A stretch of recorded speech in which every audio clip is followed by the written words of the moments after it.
Huh? Can you? 108.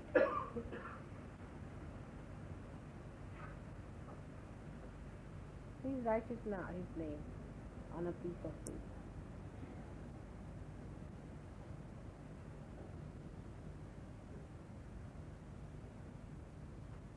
Good. She's alright. Right. Alright. Slow and steady wins the race. Oh, good. Very good. Excellent. Will you write it down for me? The name. Oh.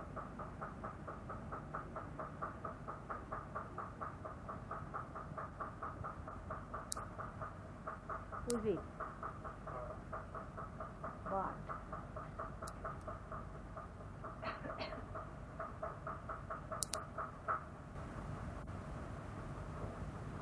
Bart's hands have become very soft.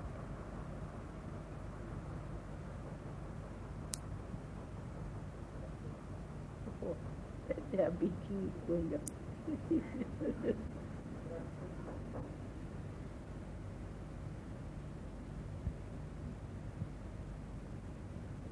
Good, let me have it.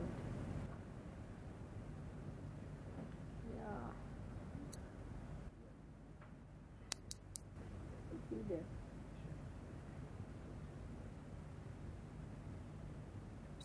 Oh. Sorry, no. I think I had it. No, Let's go on it.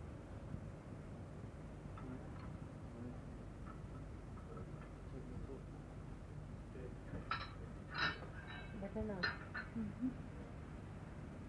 This one? Yeah.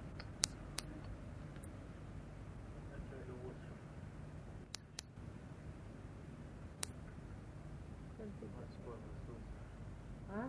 It might spoil the sauce. So, make something else. Bring some tin.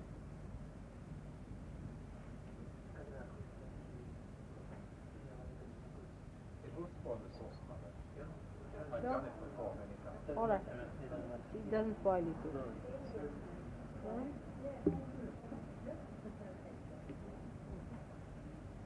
Alright.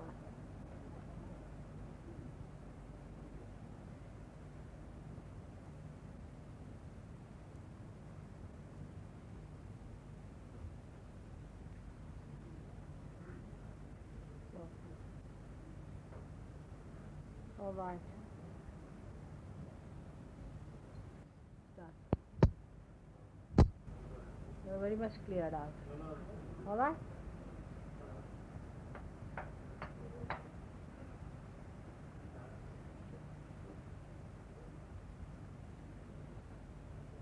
But in that thing, did I say something about TM? In that lecture when this fellow was there, did I say something about TM? After? He left. Because you asked me some question about it or something. Well, he came out last, Another class. He had gone by then. I told him to think, Huh? I just think What did you say? I told him that it's for the chance of realisation. It is? I said it's for the chance of realisation. If he goes to him. Makes it slower, yeah. Then what did he say? So I went over there. But he was on the defensive. He was on the defensive. Yeah, and I said, your eyes are flickering because you do TM. There was a woman next to him who'd done TM. Yeah. So?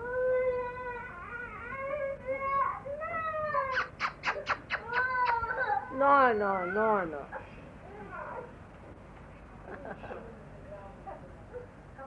So, what did she say? And she was kind of 50-50 at that stage because she could feel it cool and everything, but she was a bit wondering how to see it now. But I didn't realise at the time, but I cottoned on that he wasn't going to, he was just looking more than coming to get realisation. And so he just wanted to see what this was, but it didn't seem like that. But to me, he didn't seem very fabulous with the first or anything. He seems like a normal, he's nothing, he's a simple lad. Now what I'm saying, that he was flickering his eyes. Yeah, his eyes were flickering very much. It came So up, you told him. yeah, and I said that because you've done TM, I did, just a standard. But the Kundalini has come up. Yeah, it's Kundalini started to come Forget up. it then, he'll be alright. Where is he? Bye.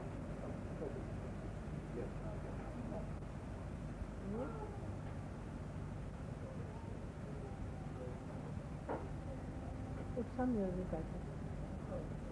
Agya will be clear. Just looking hard. Yes, all right.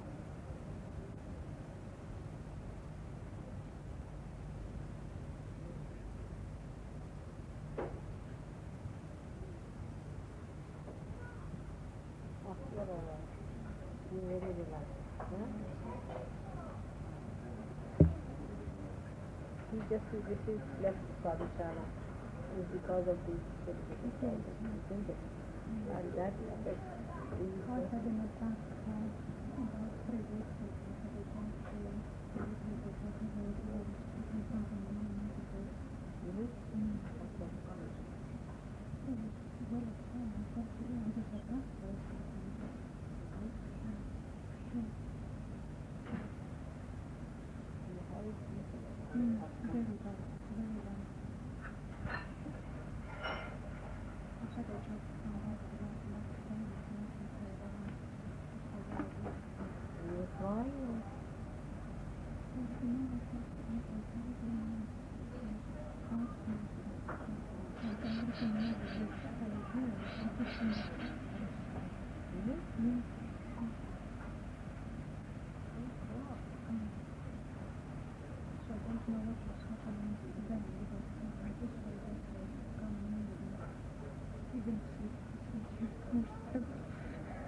what do you mean husband?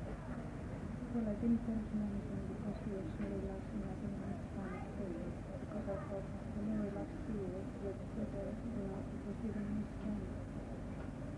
And after I was doing the candles all the time, that's what was balancing the situation.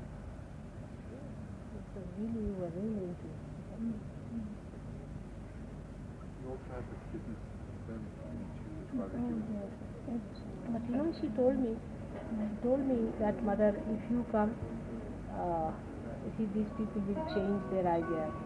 And Brahmananda Saraswati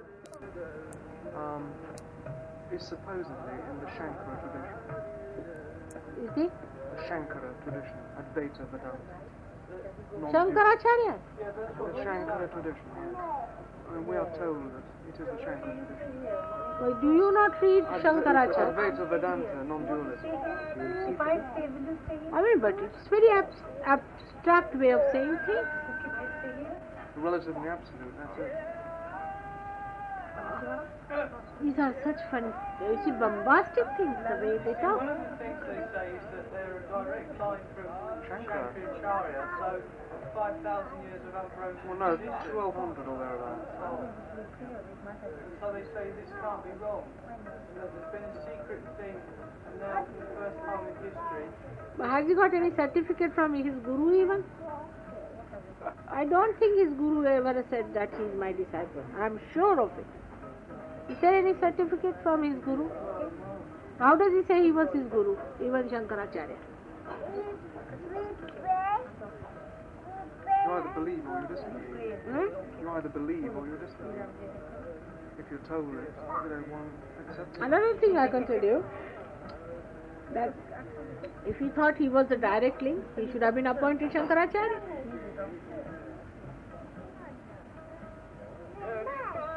Oh my God. Imagine what is Shankaracharya?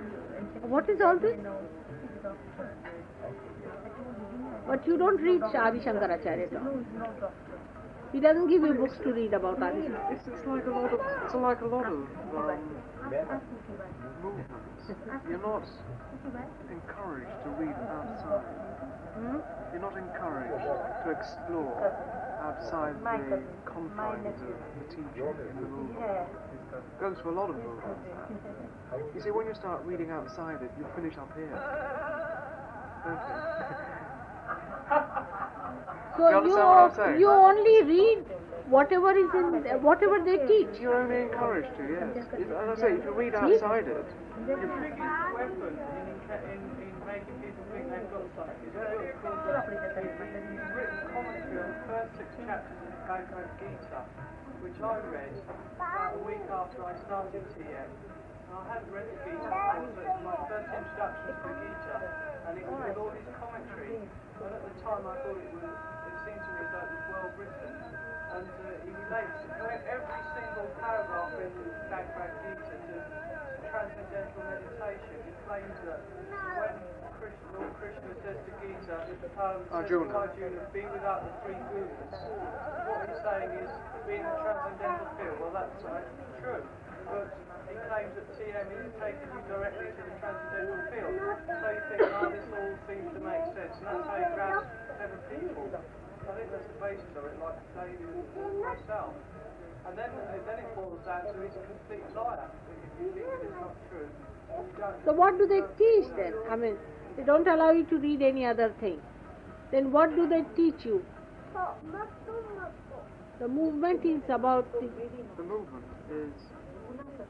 Let me put it this way, the movement's in 2 halves. There are the meditators and there are the teachers. And there are probably 1,600 teachers in the world, or thereabouts, and 2 million meditators, all being taught the techniques. Probably only half actually practice it, or even less. what is the technique? Still I don't understand. They give you just a mantra. So it's an inner exploration as opposed to an intellectual thing.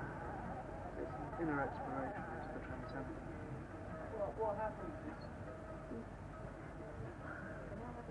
Which is the source of, you see, he describes it as the field of all possibilities, the transcendent. All The possibilities. home of all the laws of nature. Huh?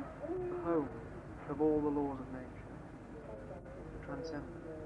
The source of thought, the source of creative intelligence. The source of everything. But if he is saying Shankaracharya, he never believed in thought.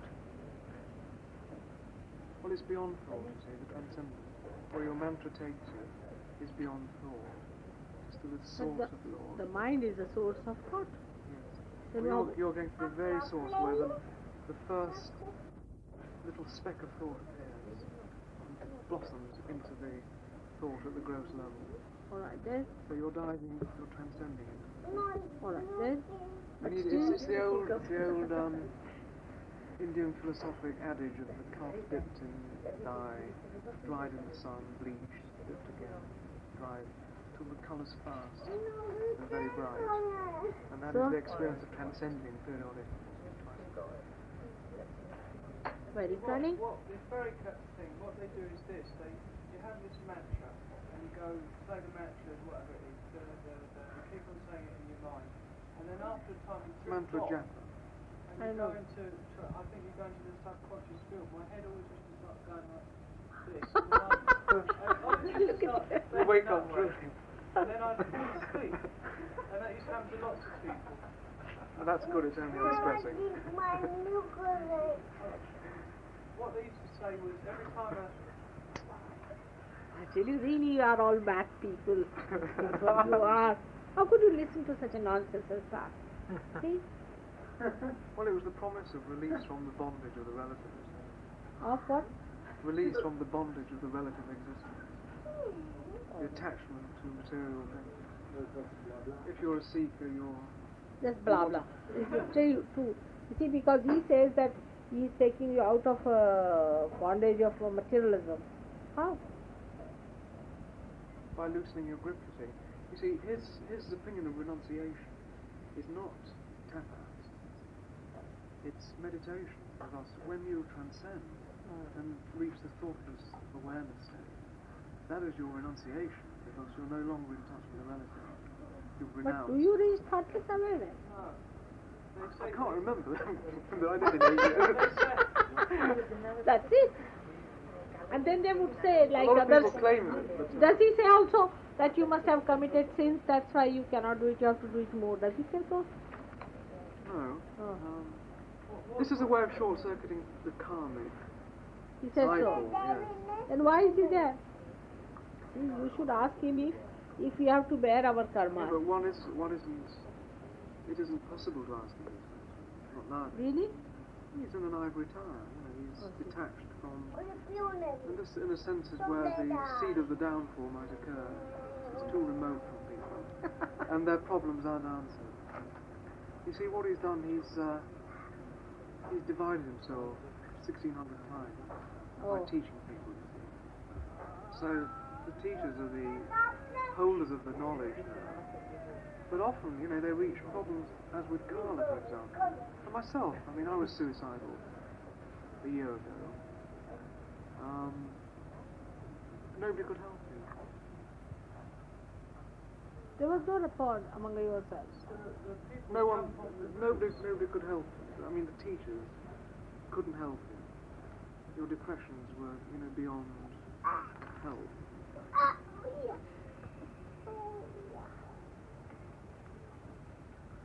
So this is the problem, you see. But these teachers are paid or? They live on a stipend, a pittance. Huh? They get a very small amount, not a living income. They don't have enough to live on. Really? So, you know, the money goes, you know, to the movement.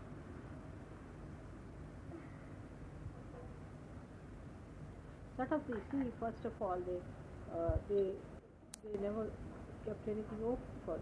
So they closed you completely by sort of putting an awe about it. Not to ask this, you are not to do this, you are not to this sort of thing. Okay? And the first thing they did is to sort of cut you from all the other sources, you see. Because they knew that they would be found out. So they just kept you out and started talking big, you see, which was too heavy for you already. You thought, what's the use of going to other sources, because that you may not be able to learn. As I say, you know, by not encouraging it, they, you know, develop the blinker effect, and also people fear. There's a lot of fear in the movement. Like, a lot of people want to become teachers, and it's very expensive. It costs about £6,000 to become a TM teacher. And it takes about 9 months. And a lot of people live in fear. For example, for me to have come to your meeting on Thursday, and to have been seen, that would have destroyed my chances of becoming a teacher. To be seen? To be seen, even looking casually at other movements, philosophy and ideology. I didn't understand this part. If you go Okay, if Anybody saw him there from the TM, in the TM, they saw that he'd gone to another spiritual group, then they would, that would be the end of it. I wouldn't be allowed into the movement now. Oh, I You know, you've committed the cardinal sin of looking, searching Oh, somewhere I else. see. So there's an awful lot of fear, you see. People are worried. A friend of mine went to Parnes, the psychic, and I too have been to her. And she was told that that was her chance of ruin, becoming a teacher. So people live in fear, you see. They don't want to. See, that means Sahaja Yoga also. If you Clever. go to other gurus, you catch, isn't it? yes, but it's not forever. But no, but apart from that, you are free. You are free to go. You see, thing is so similar, I'm just trying to see. But what is the subtle point? You are free to go to anyone, but if you catch, then I'll have to clear it out. That's all. But you do catch, and you yourself feel bad. That's it. It's absolutely free. I mean, nobody can. with the vibration awareness, you can make anything out. With TM and all these other things, you just don't know where the heck's going on. You don't know what. See, there is a flux. An awful lot of people went to Guru Raj, in fact. Quite a few teachers thought he was better.